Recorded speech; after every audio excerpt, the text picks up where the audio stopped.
Assalamualaikum warahmatullahi wabarakatuh and hello everyone.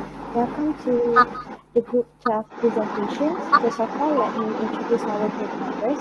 Me, myself, Yaqin Zaheen binti Mohd Razali, Ellya Zaireen binti Zain Shahrer, Aisyah Syahmienna binti Mohd Razip, Siti Khadijah binti Muda and Alifs bin Merudin. Here we divided the poster into 5 main parts. So let me start for the background conflict of Ukraine. After Russia gains its independence from Crimea in 2014, armed conflict broke out in eastern Ukraine. The previous year, protests in Kyiv, the capital of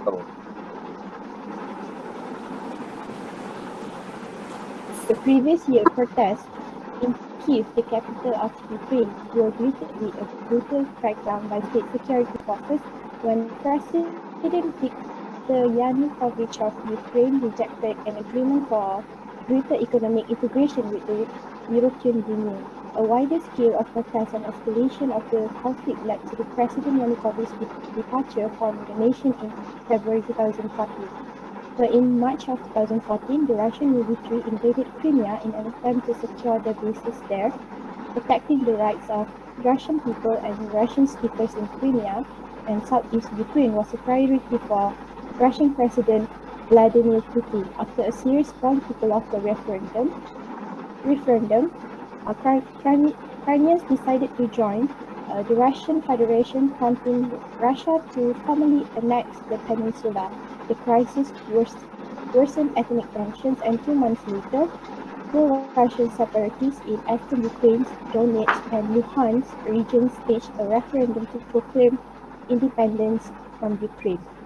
So there was a constant shelling and firefights along the front line that divided the eastern border regions held by Russia and Ukraine. So next presenter.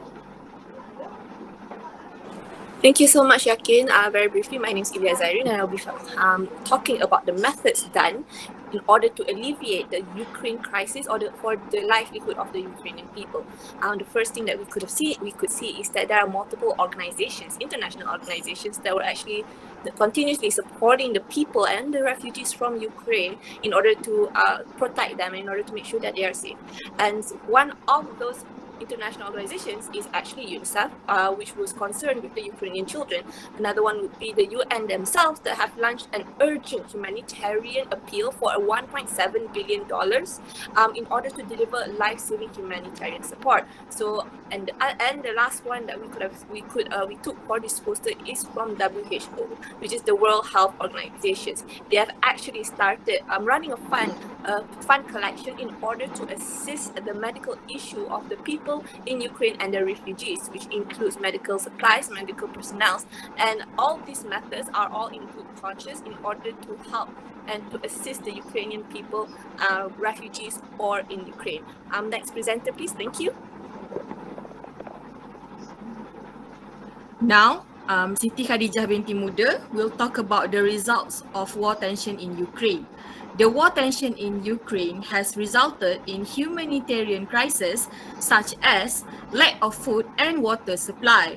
According to the Executive Director of the United Nations World Food Program named David Beasley, millions of lives in Ukraine were in danger because the access to send food supplies has been blocked in the eastern Ukraine. Access to humanitarian aid provided by global charities is another big problem.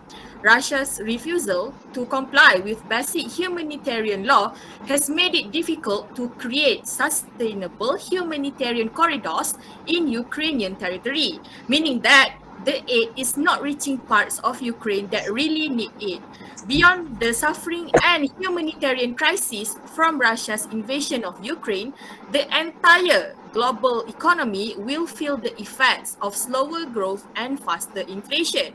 Therefore, increased inflation will negatively affect the value of incomes and reduce demand as a result of increasing prices for necessities like food and fuel.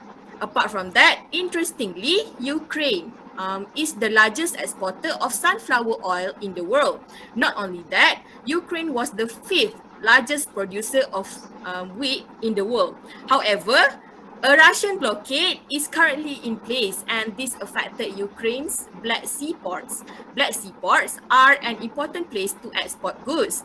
Due to this, Ukraine has to limit its oil and wheat export. Next presenter, please. Okay, now we move on to the next part, which is discussion. The first thing that we need to well inform on this matter is that what is the triggering causes of this tension? First, it is the national security in regard to Russian government worry on its neighboring country, allying with its number one enemy, which is United States.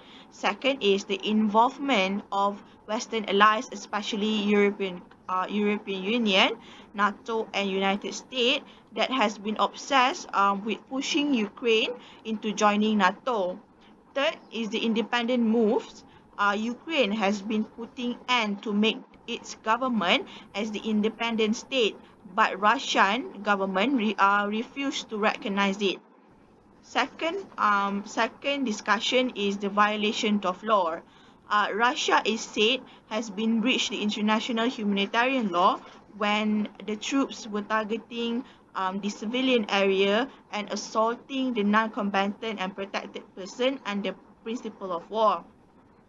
Such law that has been violated, named as Geneva Convention 1949, alongside with its additional protocol, war crimes, crimes against humanity.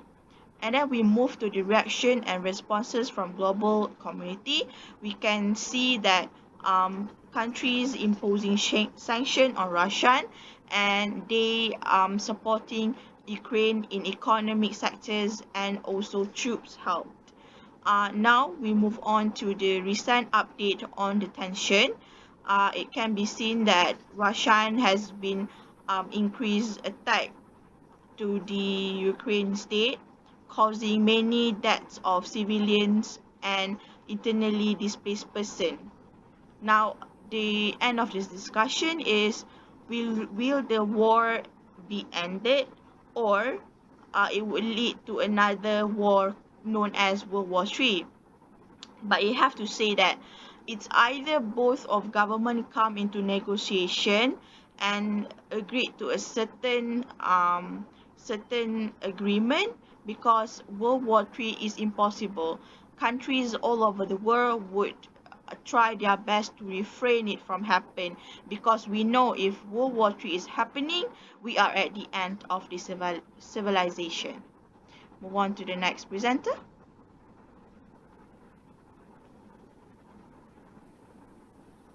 Right. Assalamualaikum. My name is Muhammad Alifs. So, the conclusion for this topic, which is the war tension in Ukraine. So, we can conclude that Russia wants to continue the mission to attack Ukraine, and it is unlikely to end as Russians still hold on their mission to gain whatever they wanted from Ukraine. And secondly, the international entities should continue to support Ukraine and continue to impose sanctions on Russia. And this could be seen as what American and its allies do, which is they impose the economic sanctions toward Russia. And thirdly, as a peacekeeping force, the UN should act aggressively against Russia and continue aiding Ukraine by coordinating donation, delivering vital materials, medication, food, medical equipment, and ammunition. As we all know that UN is one of the biggest international body that surely will be able to help Ukraine in dealing with this war. And last but not least, we can say that war is not a best solution to resolve the conflict, and the party involved in this war, which is Ukraine and also Russia, should sit together and find another alternative to end the conflict in a peaceful way. Right, that's all from me.